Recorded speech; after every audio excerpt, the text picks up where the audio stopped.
নির্বাচনের আগে বঙ্গধ্বনি যাত্রা করে মানুষের কাছে রিপোর্ট কার্ড তুলে ধরেছে এবং এই টানা 11 থেকে 26 এই 15 বছরের যে সেখানে আমরা কি কাজ করেছি আমরা মানুষের কাছে সেটা তুলে ধরেছি এবং সেটা বিভিন্ন ক্ষেত্রে হতে পারে, স্বাস্থ্যে হতে পারে, শিক্ষায় হতে পারে, পরিকাঠামোয় হতে পারে, কৃষিতে হতে পারে, সামাজিক সুরক্ষায় হতে পারে।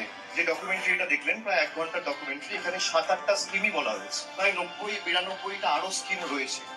লক্ষ্মীর যে রোলটা শুভশ্রী করেছে, এরকম লক্ষ লক্ষ মঙ্গলা এবং লক্ষ্মী বাড়ির মতো মেয়েদের জীবন গত 15 বছরে আমাদের সরকার বদলেছে।